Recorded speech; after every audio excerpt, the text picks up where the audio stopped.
హల్లెలూయా హల్లెలూయా. దేవుని నామానికి స్తోత్రం. మరి ప్రకటన గ్రంథ ధ్యానము మనం చేస్తున్నాం. 5 గ్రంథాలు మనము 5 అధ్యాయాలు మనము పూర్తి చేస్తాం.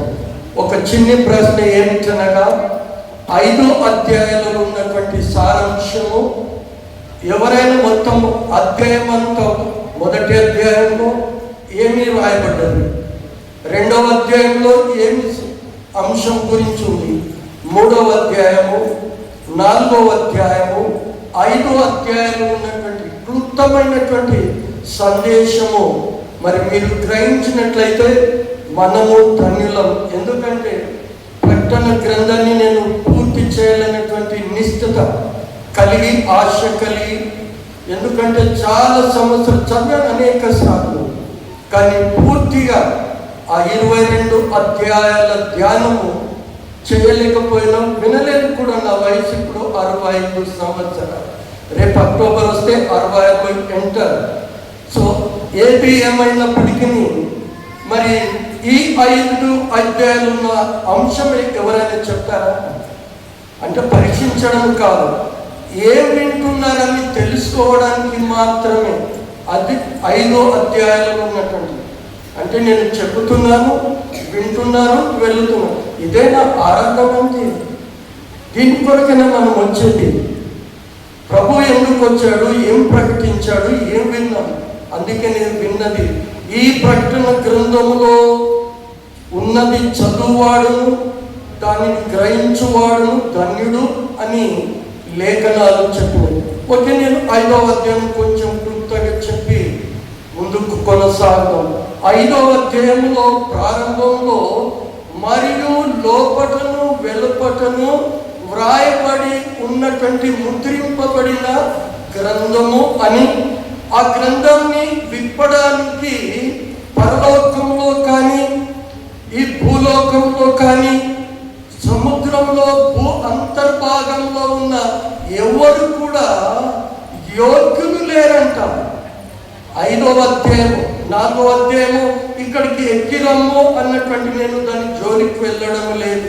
ప్రియమైన దేవుని సంగమా, ఈ అంత్యకాల సంభవాలు ప్రపంచం వ్యాప్తంగా మేధావులు, శాస్త్రవేత్తలు, ఖగోళ శాస్త్రవేత్తలు ఇదిగో వాళ్ళు భీతి చెందుతున్నారు. ఏమైపోతుంది ఈ లోకంకు, ఏమి జరగబోతుంది ఈ లోకానికి. అందరూ అంటున్నాము ఆరోగ్యము ఆరోగ్యము. ఎన్నాళ్ళ మట్టుకండి మనం బతికేది? ఎన్నాళ్ళ మట్టుకు దేవుడు ఇచ్చిన ఆయుష్ ఎంతండి? నీవు చెప్పకమన్నా, మొన్ననే విన్నాను 120లో. మరి ఆ బైబుల్ పరిశుద్ధ గ్రంథంలో ఆ ఛాలెంజ్గా నెరవేర్చి అది ఆయుష్ను పొందిన వ్యక్తి ఎవరు? చాలా వ్యక్తి కదా. మెతుషల 969 రకరకాల అధికారులు. కానీ మన ఆరోగ్యం గురించి ఎవరు సాక్ష్యం చెప్పొద్దండి. ఇది నా యొక్క ఆరోగ్యం దేవుడు. అందుకనే పౌలు అన్నాడు ఏమని, ఇదిగో బ్రతుకుట క్రీస్తే చావైతే నేను. అంటే ఆయన సేవలో వాడబడితే సంతోషం, వాడబడిపోతే ఆయన పిలుపుని అందుకొని పోతే సంతోషమే. స్టెఫెన్ అన్నాడు తక్కువ, ఇదిగో నన్ను నువ్వు తీసుకో అన్నాడు. ఎప్పుడు కూడా ఆరోగ్యం కొరకు ఏ ప్రవక్తలు కూడా ప్రార్థన చేయలేదు. అంటే చేయొద్దయ్య గారు, అది మీ ప్రశ్న ఉండకూడదు. చెయ్యాలి, కానీ అది మీ వ్యక్తిగతమైన ప్రార్థన అయి ఉండాలి. మనం వాక్యం చేతనే బ్రతుకుతున్నాము కనుక ఇక్కడ ఉన్నటువంటి 5వ అధ్యాయంలో ఆ లోపటను వెలుపటను ఎన్ని అమ్మా ఇప్పుడు ఏం చదవబోతున్నాం అమ్మా? ముద్రల, పాత్రల, ఏంటి కూరల, ఏంటి ముద్రలు. అంటే ఎన్ని ముద్రలు విప్పిపోతున్నాడు యేసు ప్రభు?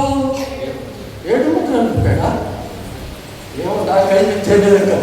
అది 3 పాటికే సమయాన్ని బట్టి మనం ముగించుకుందాం. కానీ వెలుపటను లోపటను రాయబడి ఉన్న ముద్రలు చాలా జాగ్రత్తగా మీరు వినండి. ఏదో ఈ ముగింపు ఆయుష్ గురించి ఏదో వినకుండా పర్వాలేదు. అంత్యకాలంలో నీవు నేను దిద్దుబాటు కాలము, ఈ సమయం ఆసన్నం నేడే రక్షణ దినము, నేడే అనుకూల సమయమని అపోస్తుడైన పౌలు మాట్లాడిన రీతిగా భయంకరమైనటువంటి పరిస్థితులు అనేక సార్లు నేను ఇక్కడ నుంచి మాట్లాడాను. ఏమైపోతుంది ఈ లోకము, ఏం సంభవించబోతుందని ఖగోళ శాస్త్రవేత్తలే కాదు, శాస్త్రవేత్తలు కాదు, ఒక్కొక్క దేశంలో టన్నుల కొద్ది ఆయుధాలు సమకూర్చబడ్డాయి. ఒక్క అణుబాంబులైతే ప్రపంచ భూపటలం అంతా కూడా స్మాష్ అయిపోతుంది. మూడో యుద్ధానికి, ప్రపంచ యుద్ధానికి కూడా ఉవిలుతున్నారు ప్రపంచంలో ఉన్నటువంటి. అంతకంటే ముందు వస్తుందా? ప్రవచన వాక్యము నెరవేర్పు జరగాలి. అక్కడ 5వ అధ్యాయంలో గట్టిగా ముద్రింపబడినటువంటి గ్రంథము అది విప్పడానికి అపోస్తుడైన యోహాను ఏడుస్తున్నాడు. కారణం ఏంటంటే వర్తమాన భూత భవిష్యత్తు కాలములలో సంభవించలేనటువంటి, ఇదిగో త్వరలో సంభవించిన సంగతులు, ఇదిగో 7 సార్వత్రిక సంఘాలకు లేఖలు రాయు అన్నాడు. వర్తమాన భూతకాలము అల్పయు ఒమేగయు, ఇదిగో నేను మేఘారుడై వచ్చుచున్నాను. త్వరలో దేవునికి త్వరలో అంటే చాలా సమయం కదా. ఒక దినము 1000 సంవత్సరాలు అని మనం చదువుకుంటాం. ప్రేమైన దేవుని సంగమా, ఆ ఏడుస్తున్న సమయంలో 24 పెద్దలలో ఒకడు, ఏడవకము, why you are kind, don't worry, ఇదిగో వధింపబడిన గొర్రెపిల్ల ఆ గ్రంథాన్ని విప్పడానికి యోగ్యుడు. మెల్లగా తండ్రి సింహాసనాసనం అదంతా చెప్పుదాం తీసుకున్నాడు. తీసుకొని అంతవరకు అయిపోయింది. ఆయన 24 పెద్దలు, 4 జీవులు ఆ గొర్రెపిల్ల వధింపబడిన గొర్రెపిల్ల సాష్టాంగ నమస్కారములు చేసినారు. కనుక మహిమ ప్రభావం పొందుటకు ఈ 6వ అధ్యాయం వచ్చే వరకు అక్కడ ఏముంటుందంటే, మరియు లోపలను వెలుపలను 6 ముద్రలు విప్పిన ఆ గ్రంథము విప్పబడదు. జాగ్రత్తగా పరిశీలన చేయండి. ఈ 6 ముద్రలో ఉన్నది ఏంటంటే వెలుపట ఉన్నది మాత్రమే. ఆ ఏడ్చే యోహానుకు అక్కడున్న ఏంటంటే ప్రధానమైనటువంటి ఆ 4 ఒకడు ఏడవకమన్నాడు. ఈ ముద్రలు విప్పడానికి యేసు ప్రభు గొర్రెపిల్ల వచ్చాడు, సిద్ధపడ్డాడు. ఇప్పుడు 6వ అధ్యాయంలోనికి ప్రవేశిస్తున్నాం. మరియు అంటున్నాడు, ఆ గొర్రెపిల్ల వధింపబడిన గొర్రెపిల్ల ఆ ముద్రింపబడిన గ్రంథము విప్పుటకు. అమ్మా మొదటి వచనం చదువుతారా కొంచెము? ఆ గొర్రెపిల్ల ఆ 7 ముద్రలలో మొదటి దానిని, ఆ 7 ముద్రలలో ఒకదానిని విప్పుటకు నేను చూడగా ఆ 4 జీవులలో నుండి ఒకటి రమ్ము అని, రమ్ము అనగా అక్కడ పుట్టినట్లో చూడు అని. ఏమి చూడాలి అక్కడ? ఇదిగో ముద్రింపబడిన ఈ పుస్తకంలాగా ముద్రింపబడిన గ్రంథం లేదు. అది చుట్టలాగా చుట్టబడి ఉంటుంది, ముద్రలు వేయబడి ఉంటుంది. ఈ పుస్తకాన్ని తెరవచ్చు. కానీ దేవుడు ముద్రించినటువంటి గ్రంథము 7 ముద్రలతో పుస్తకపు చుట్టలో ఉన్నటువంటి గ్రంథము. ఆ 7 ముద్రలు విప్పుటకు రమ్ము అని ఉరుము వంటి స్వరముతో చెప్పుట వింటిని. మరియు నేను చూడగా ఇదిగో ఒక తెల్లని గుర్రము కనబడెను. ఇది తిమ్మిన కాదు. ఇప్పుడు మనము 5వ అధ్యాయంలో సింపుల్ గా చెప్పేస్తున్నాం. ఈ 6వ అధ్యాయం నుంచి చాలా నిగూఢమైనటువంటి సత్యాలలోనికి వెళ్ళబోతున్నాం. ఇది వాస్తవమా, ఇలా జరుగుతుందా, ఇది ఇలా ఉందా అన్న లోతుల్లోనికి వెళ్ళబోతున్నాం. 5వ అధ్యాయంలో మామూలుగా ఉంది. 6వ అధ్యాయంలో జరగబోయే సంభవం ఏంటి? అంత్యకాల సంభవాలు యొక్క ఏం జరగనున్నాయో ఆ గ్రంథం విప్పిత తప్ప ఎవరు కూడా చూడలేడు, సరిదిద్దుకోలేడు. ఉరుము వంటి స్వరము విని అక్కడ ఏమైందటమ్మా? ఒక తెల్లని గుర్రము కనబడెను. తెల్లని గుర్రము ఎక్కి దీని మీద చాలా కాంట్రవర్సీ ఉంది. తెల్లని గుర్రము పరిశుద్ధతకు గుర్తు, అది పవిత్రతకు గుర్తు, శాంతికి గుర్తు. ఆయన తెల్లని గుర్రం ఎక్కడంటే ఒకసారి మళ్ళీ 2వ వచనం చదవండి. మరియు నేను చూడగా ఇదిగో ఒక తెల్లని గుర్రము కనబడెను. ఒక తెల్లని గుర్రము నాకు కనబడెను. దాని మీద ఒకడు విల్లు పట్టుకొని కూర్చుండి ఉండెను. అతనికి ఒక కిరీటం ఇయ్యబడెను. ఉంది. అతడు జయించుటకు బయలువెళ్ళెను. కిరీటము రాజరికానికి అధికారానికి గుర్తు. విల్లు ఉంది. కానీ ఆ వేద పండితులు కానీ అనేక కాంట్రవర్సీ, ఇది ప్రభు ఎత్తబడేది, శాంతి దూత వస్తున్నాడు ప్రభు అని. అసలు విప్పబడడానికి జరగబోయే అంత్యకాల సంభవాలను చూపించడానికి ప్రభు పిలిస్తే, ఇదిగో శ్రమలు పొందే ఇష్టం లేనటువంటి వాక్యోపదేశకులు ఇదిగో ఎత్తబడేదానికి ఆయన గుంపును ఏది విశ్వాసులను తీసుకుపోవడానికి వస్తున్నాడు. గుర్తు ఏంటంట? తెల్లది శాంతికి గుర్తు. శాలం అంటే ఏంటండి? శాంతి, సమాధానం అని అర్థం. శాంతి కావాలా? ఆయన శాంతి. ఆయన అంటున్నాడు ఒక కిరీటం పెట్టుకున్నాడు. రాజ్యనికం గుర్తు. జయించడానికి వెళుతున్నాడు. కానీ విల్లు ఉంది కానీ దానికి బాణాలు లేవు. హల్లెలూయా. అయితే ఈ ప్రకటన గ్రంథానికి ఒక జతపక్షి కావాలి. ప్రతి లేఖనానికి జతపక్షి కావాలి. 2-3 సాక్ష్యం అంటుంది ద్వితీయోపదేశ కాండము 19:15. అదే 2 కొరింథీ 13:1 అమ్మ చూస్తారా? సాక్ష్యం కావాలి. ఆ తెల్లని గుర్రము ఎదుగుతున్న వాడెవడు? ఆ వివాదము గల ఇద్దరు మనుషులు యెహోవా సన్నిధిని అనగా ఆ కాలంలో ఉన్న యాజకుల ఎదుటను న్యాయాధిపతుల ఎదుటను నిలవబడి ఆ న్యాయాధిపతులు బాగుగా విమర్శించిన తరువాత వారి సాక్ష్యము అబద్ధ సాక్ష్యమై తన సహోదరుని మీద వాడు అబద్ధ సాక్ష్యము చెప్పిన సంగతి వెల్లడి అయిన ఎడల వాడు తన సహోదరునికి చేయ తలంచినట్లే. కొంచెం ఇద్దరు లేక ముగ్గురు ఉన్నారు. దానికి దొరుకుతుందమ్మా. 19వ అధ్యాయము 15లో ఉంటుంది. అదే ఒకడు చేయు సమస్త పాపములలో ఏ అపరాధమును గూర్చి గాని. ఇప్పుడు 2 కొరింథీల పత్రిక 13వ అధ్యాయము 1వ వచనంలో కూడా ఏం రాయబడి అందరూ ఈ 3వసారి నేను మీ యొద్దకు వచ్చుచున్నాను.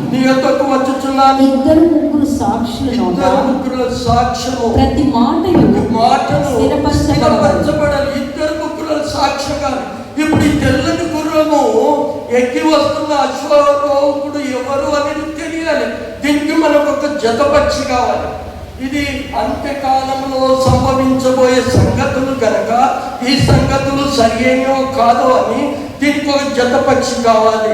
ఈ 6వ అధ్యాయం దాన్ని జతపక్షిని వెతకాలి. వాక్యాన్ని వచనాన్ని తీసుకొచ్చి దాన్ని జోడిస్తే తప్ప అది 2-3 సాక్ష్యంగా నిలువబడదు.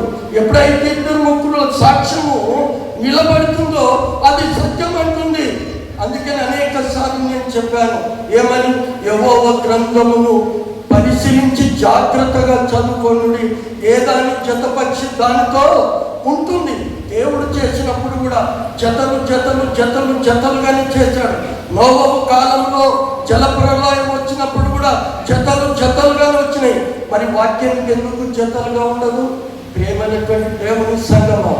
ఈరోజు జతపక్షి 6వ అధ్యాయానికి కావాలంటే, తూతిగా చెప్పాలంటే 2 లేక 3 అని కదా. మత్తయి సువార్త 24వ అధ్యాయం ఒక జతపక్షి, 6వ అధ్యాయానికి అంత్యకాల. అంటే ఇప్పుడు మనం దేంట్లో ఉంటున్నాము? మన యొక్క ప్రసంగ ఏదాని గురించి అమ్మా? రాకడ గురించి. ఏం రాకడ గురించి? నేను మరలా వచ్చేదను, నేను 2వ రాకడను. పరిశుద్ధ గ్రంథంలో 2వ రాకడని ఎక్కడా లేదు. నేను మరలా వస్తాను తీసుకెళ్తాను, నేను వస్తాను అని ఉంది. కానీ 2వసారి అని ఉంది, 2వ రాకడని లేదు. ఏది ఏమైనప్పటికీ ప్రభు రాకడ గురించి, ఆయన రాకడ గురించి ఉంటుంది. ఈ మత్తయి సువార్త 24వ అధ్యాయము, రెండవది మార్కు సువార్త 13వ అధ్యాయము, లూకా సువార్త 21వ అధ్యాయంలో ఈ 6వ అధ్యాయ అంత్యకాల సంభవాల గురించి ఒకటే అర్థం వస్తుంది. ఒకటి 24వ అధ్యాయము, 2 మార్కు సువార్త 13వ అధ్యాయము, 3వది లూకా సువార్త 21. చాలా జాగ్రత్తగా ఇంటికాడ మీరు ధ్యానం చేయండి. ఇప్పుడు ఉరుము వంటి శబ్దం విన్నాడు. మరి ఆయన జయించుటకు బయలువెళ్ళినాడు. కిరీటం ఉంది, తెల్లని గుర్రము. అంత వాక్యోపదేశకులు ఇదిగో శాంతికి గుర్తు, సమాధానానికి గుర్తు, పరిశుద్ధతకు గుర్తు కనుక ఈయన మన సంఘానికి ఎత్తబడి తీసుకుపోవడానికి మన ప్రభు అయిన యేసు ప్రభువే. లేఖనాలు ఏం చెబుతున్నాయి? యేసు ప్రభు దేవాలయం నుండి బయలువెళ్తున్నప్పుడు ఆయన శిష్యులు వచ్చి, ప్రభువా ఈ దేవాలయం చూసావా? ఇదిగో ప్రభు అంటాడు, రాత్రి మీద రాత్రి నిలువని రోజులు వస్తున్నప్పుడు మళ్ళా ఏకాంతంగా ఒలివల కొండ మీద యేసు ప్రభు కూర్చున్నటువంటి సంఘటన శిష్యులు వచ్చి, ఇది ఎప్పుడు జరుగుతుంది? ఎంతటి అద్భుతంగా వాళ్ళు అడుగుతున్నారంటే వాళ్ళకు ఆశ్చర్యము. ఇప్పుడు ఇది మత్తయి సువార్త 24వ అధ్యాయము 3-4 వచనాలు చదివితే ఆయన ఒలీవ కొండ మీద ఉన్నప్పుడు ఏకాంతముగా వచ్చి ఇవి ఎప్పుడు జరుగును? నీ రాకడకును ఈ యుగ సమాప్తికి నీ సూచనలు ఏమిటి? మాతో చెప్పుమని అడగగా యేసు వారితో ఇట్లా నేను ఎవడును మిమ్మల్ని మోసపరచకుండా చూచుకొనుడి. అనేకులు ఆయన పేరిట వచ్చి నా పేరిట వచ్చి నేనే క్రీస్తునని చెప్పి అబద్ధ బోధకులు. ఇప్పుడు ఆయన తెల్లని గుర్రం ఎక్కి వస్తున్నాడు. జయించడానికి తెల్లని గుర్రం ఎక్కి వస్తున్నాడు. కానీ విల్లు ఉంది, కానీ బాణెలెక్కడివి? జయించడానికి చిన్న టూటీగా ప్రియమైన దేవుని సంగమం, నా పేరుకు అనేకమైనటువంటి అబద్ధ బోధకులు ఆనాటి నుంచి వస్తున్నారు. కడవరి దినాలలో, అంత్య దినాలలో ఇంకా ఉధృతంగా అయిపోతుంది.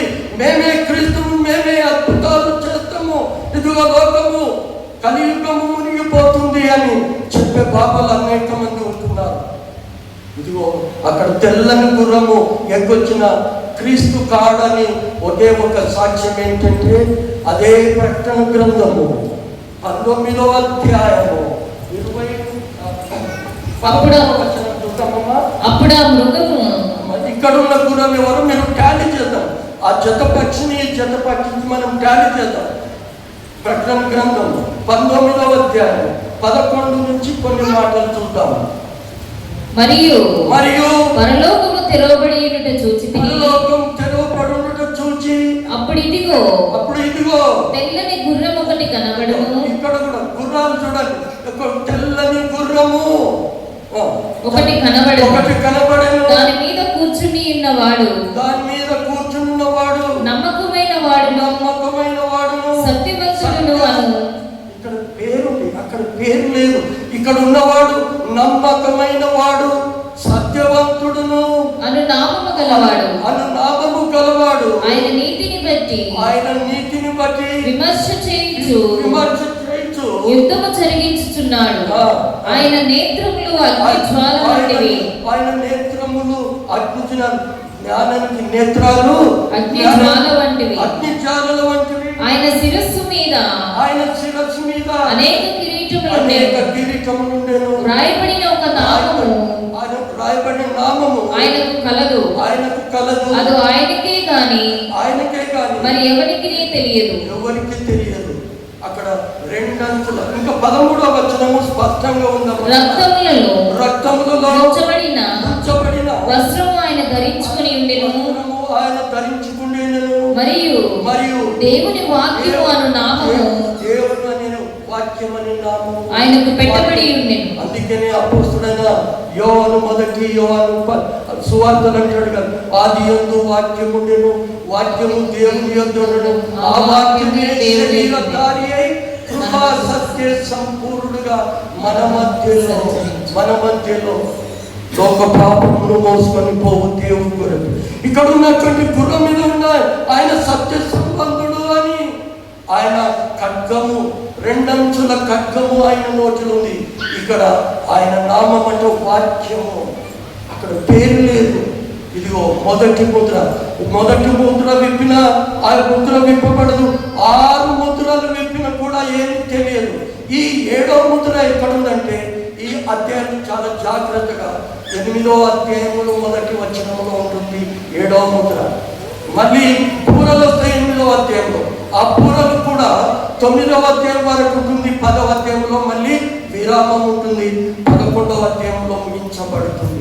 ప్రేమైన నా దేవుని సంగమ, ఈ 6 ముద్రలో మొదటి ముద్రను విప్పినాడు. ఆ ముద్రను విప్పినప్పుడు ఏం కనిపించిందంటే ఉరుము వంటి స్వరం విని, ఇదిగో తెల్లని గుర్రము ఎక్కి వస్తున్నటువంటి వాడు విల్లు పట్టుకున్నాడు. కానీ వాడు అబద్ధ క్రీస్తులలో, అబద్ధ అంతిమ క్రీస్తాన్ని కదా మనం, అబద్ధ క్రీస్తులు నా పేరు మీద అనేకులు అని చదువుతున్నాను. మత్తయి సువార్త 24లో అబద్ధము చెప్పడానికి వాడు గుర్రం ఎక్కి వస్తున్నాడు, కానీ వాడు పరిశుద్ధుడు కాదు. ఇది అంత్యకాలంలో సంభవించనైనటువంటి మనం గ్రహించవలసినటువంటి మొదటి ముద్రలో ఉన్నటువంటి ముద్ర. ఇప్పుడు 3వ వచనంలో 2వ ముద్ర విప్పబోతున్నాడు. జాగ్రత్తగా మనం చూద్దాం. 3వ వచనంలో ఆయన 2వ ముద్రను విప్పినప్పుడు రమ్ము అని 2వ జీవి చెప్పుట వింటిని. అప్పుడు ఎర్రనిదైన వేరొక గుర్రము బయట వెళ్ళెను. అమ్మా, అప్పుడు ఏంటంటే చక్క మాట ఏమంటే ఏ గుర్రం మీద వస్తున్నాడు ఆయన? ఎర్రనిదైన గుర్రం మీద వస్తున్నాడంట. మనుషులు ఒకరినొకడు చంపుకున్నట్లు, మనుషులు ఒకరినొకరు చంపుకుంటూ భూలోకంలో సమాధానము లేకుండా చేయుటకు ఈ గుర్రము మీద కూర్చున్న వారికి అధికారం ఇవ్వబడింది. వానికి ఖడ్గం కూడా ఉంది. ఎర్రని రక్తపాతానికి గుర్తండి. ఎర్రని గుర్రం ఏమిటి? రక్తపాతానికి అయ్యా అప్పటి నుంచి యుద్ధాలు జరుగుతున్నాయి. ఇది అంతిమ ఆర్మగిద్దోన్ యుద్ధం జరగబోవడానికి సిద్ధంగా ఉంది. మీరు జాగ్రత్త పడండి అని ఈ 2వ ముద్ర విప్పుతున్నటువంటి ఆ ఎర్రని గుర్రం మీద కూర్చున్నాడు. యుద్ధం ధరించాడు, ఖడ్గం ఉంది. ఇప్పుడు ఈ దీనికి జతపక్షి కావాలంటే అదే మత్తయి సువార్త 24వ అధ్యాయము 5-6 వచనాలలో అక్కడ అనేకులు నా పేరిట వచ్చి, ఇదంతా ప్రభు ఎక్కడ చెప్తున్నాడండి? నీ రాకడకు సూచనలేంటి ప్రభా? ఇది ఎప్పుడు జరుగును? ఒలివల కొండ, ఏ కొండ మీద నుంచి అయితే ఆరోహణము అయినాడు యేసు ప్రభు కదా, ఏ కొండ మీద నుంచి ఆరోహణం అయిపోయాడు యేసు ప్రభు? ఒలివల కొండనే. అదే అక్కడ అంటాడు అపోస్తల కార్యము 1వ అధ్యాయము 8-9 వచనాలలో, మీరు ఏ రీతిగా ఈ ఒలివల కొండ మీద నుంచి ఆరోహణమైనాడో అదే రీతిగా మళ్ళీ అక్కడ పాదాలు నిలుపబోతున్నాడు. ఆ ఒలివల కొండ మీద ఈ శిష్యులతో మాట్లాడుతున్నటువంటి అంత్యకాల సంభవాలు అక్కడ అంటున్నాడు. మన చదవండి 4-5 వచనాలు. యేసు వారితో ఇట్లా ఎవడును మిమ్మల్ని మోసపరచకుండా చూచుకొనుడి. అనేకులు నా పేరిట వచ్చి, 5వ వచనం చదువు, మొదటి గుర్రానికి సంబంధించి, నేనే క్రీస్తునని చెప్పి. చెప్పండి 6-5 చదువు. 6వ వచనం చదవండి.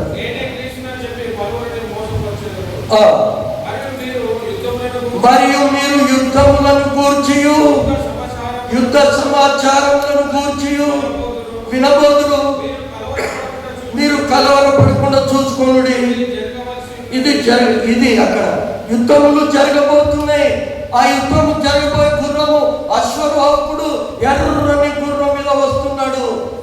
మీరు ఈ మాటలు గ్రహిస్తున్నారా? ఇది 6వ అధ్యాయంలో ఇంకా 7, 8, 22 వరకు పోతే అసలు మీరే విచిత్రపోతాడు. అయ్యా మాకు మళ్ళీ అర్థం కాలేదు, మళ్ళీ ఒకసారి కంటిన్యూ చేయండి అని. ఇది లోపలికి మెల్లమెల్లగా బోరు డ్రిల్లింగ్ చేస్తే ఎట్లయితే లోపలికి వస్తున్నామో అక్కడ ఎక్కి రమ్మన్నాడు. ఎక్కి వచ్చిన తర్వాత ఆ ప్రభు చేతులు, తండ్రి అయిన దేవుని చేతులకు వెళ్ళి ముద్రింపబడిన గ్రంథం తీసుకున్నాడు. ఆరోగ్యంలో విప్పుతూ ఇవన్నీ వెలుపటలు లోపటలు. ఈ వెలుపటలు మాత్రమే ప్రత్యక్షం. అందుకనే కాంతరావు అడిగిన 7 ముద్రల యొక్క ప్రత్యక్షతాన్ని మనము నామకరణం చేసుకున్నాం. ఈ 7 ముద్రలలో 6 ముద్రలు కూడా విప్పుతాయి, కానీ అంత్యవారం రావాలి 7వ ముద్ర విప్పడానికి. ఆ 7వ ముద్ర విప్పాలంటే మధ్యలో విరామం వచ్చింది.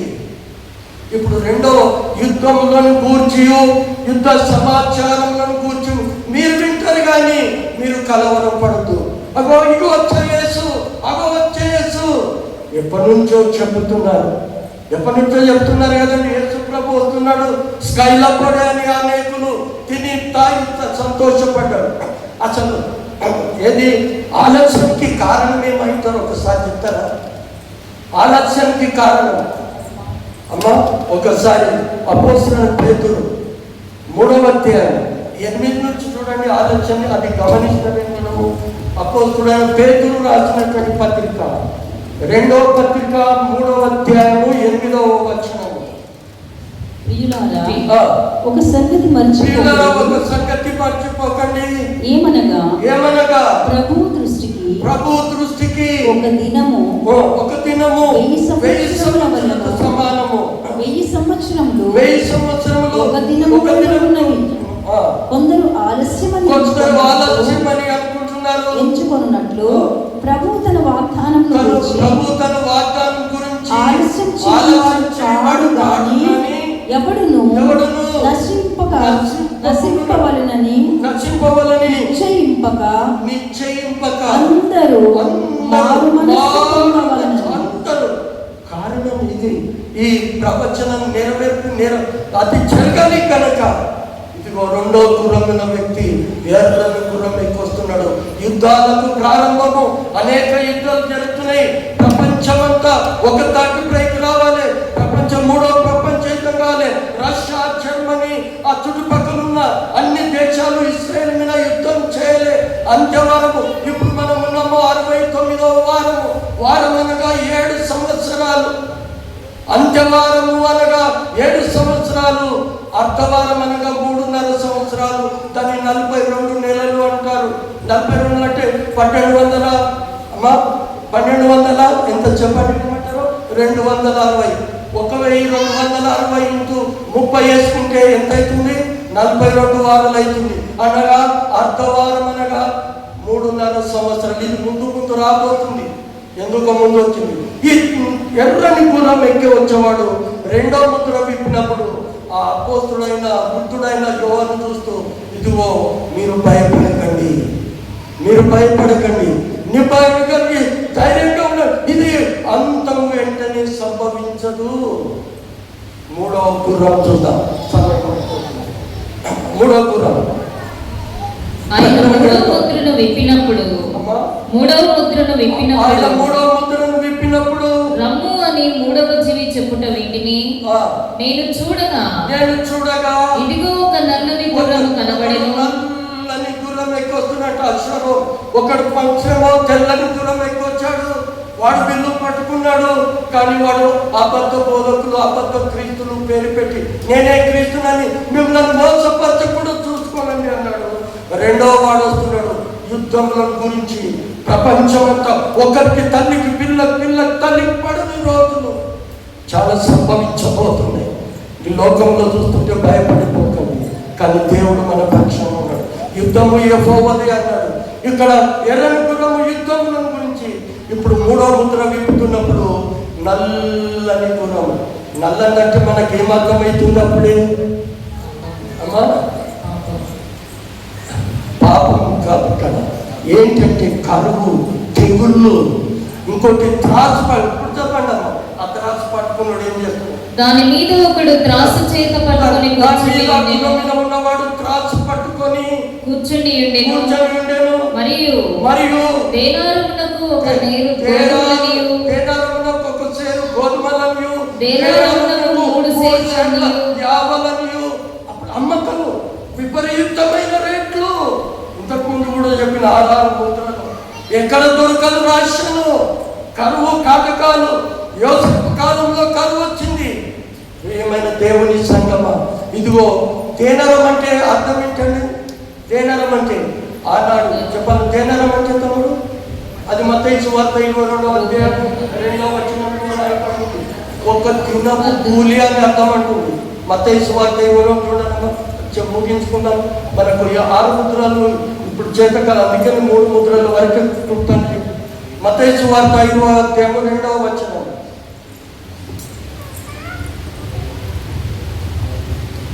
దినమునకు ఒక దేనారము, దినమునకు ఒక దేనారము చొప్పున పనివారికి ఒడపాటు పడినట.